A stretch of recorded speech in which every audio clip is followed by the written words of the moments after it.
Hello everyone, my name is Nathan Cook. I'm a running coach, level 2 Athletics Australia running coach, and today I'm going to talk to you about my brand, Miami Milers Club, provide a little bit of an overview of what we would do in terms of a session if you're a client of mine. So we're going to go through the warm-up and the cool-down today that should be approached with any session.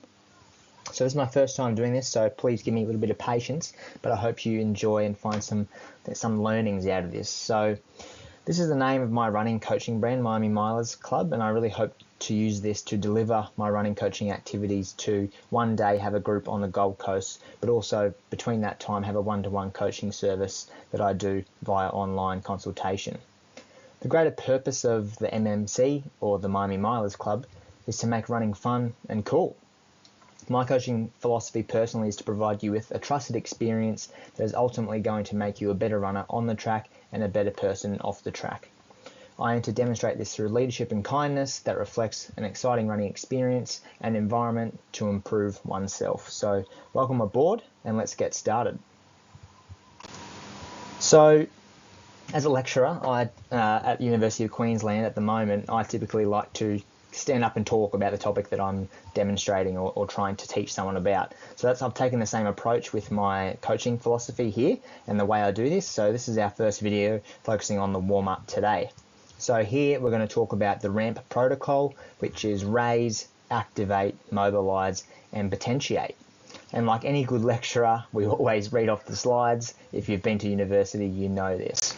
So first of all, this is our warm-up protocol that you would apply to any long-term workout or session before you do that. So first of all is raise, so R in that ramp process, where you want to have 5, 10 or 15 minutes jogging depending on your ability.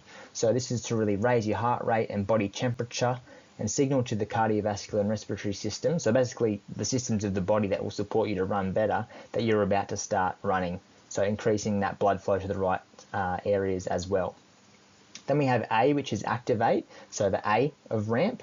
So think about your muscles in your body that support you to run appropriately. Other things like joints and your nervous system as well. So we want to switch these on and make sure that they're ready to go for the run.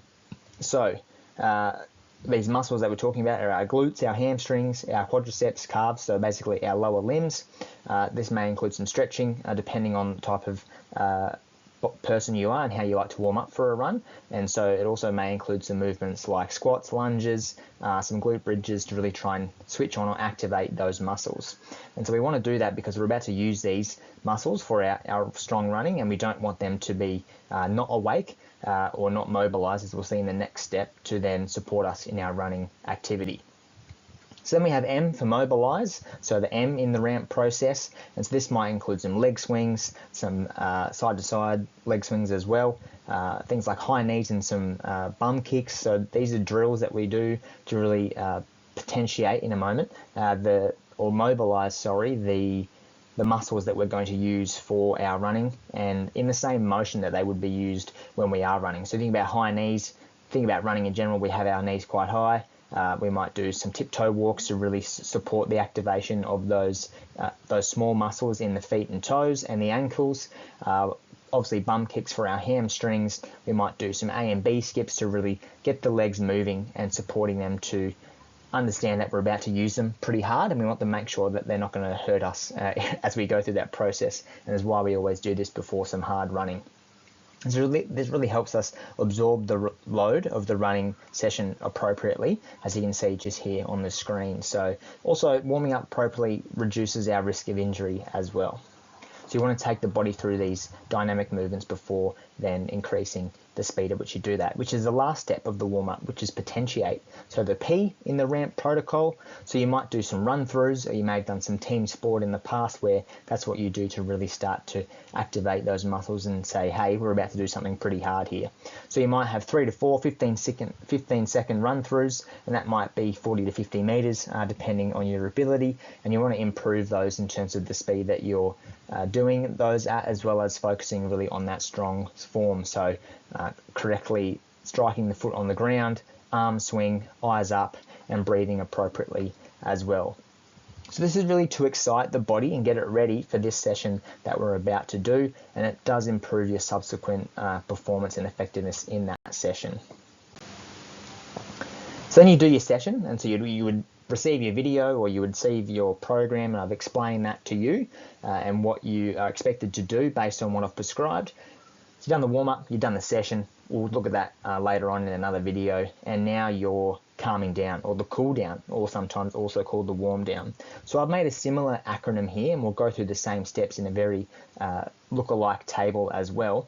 So the CALM protocol is CALM, which is catch, adapt, learn, and mat. So we'll have a look at this now. So first of all, you want to catch your breath. So after a hard session, of course, you want to stop for a little bit, maybe a slow walk or a standstill for a couple of minutes to catch your breath and think, oh wow, look what I've just accomplished. What have I done? How good. We're going to move on for that last effort, which is the warm down jog. So you return to your heart rate. So you're reducing that heart rate to a lower appropriate beats per minute before the warm down, and you're lowering your breathing rate as well, depending if you're doing some higher intensity work or even some lower intensity work. You want to have this break before you then go on to your warm down, so it's literally catching your breath. Then we go on to the A, the adapt phase, where you once again, very similar to the R in ramp, you have that 5 to 10 minute or 15 minute, depending on your ability, light jogging to really reduce those metabolites that have built up in the body. So perhaps some lactate in the legs, you want to flush that out and start to promote that adaptation process from this hard session.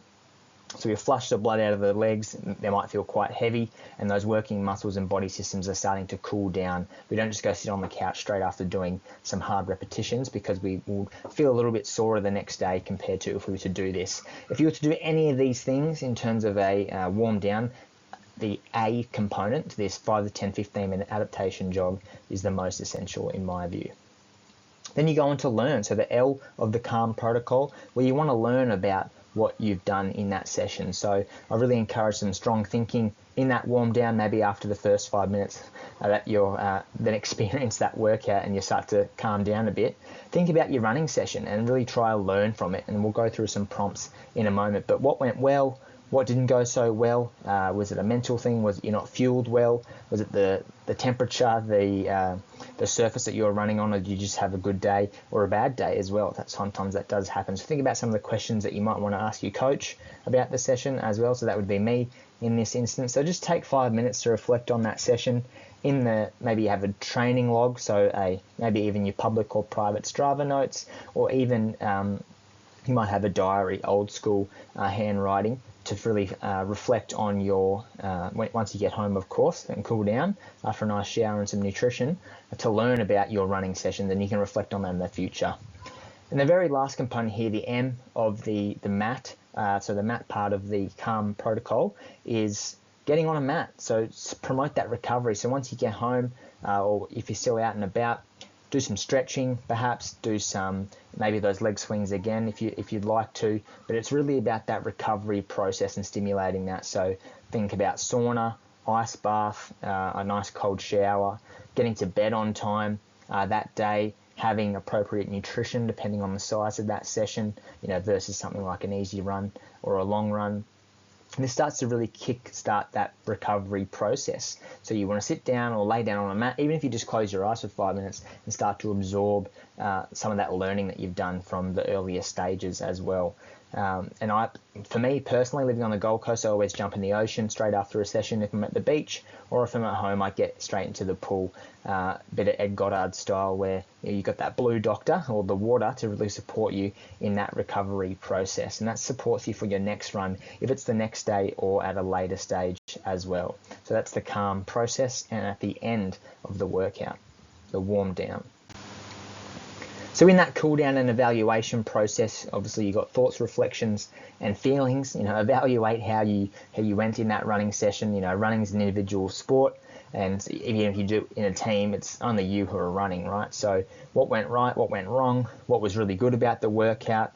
Think about what was the aim and why that workout was prescribed. Did you hit it as it was supposed to? Were you a bit off the target? That's okay too.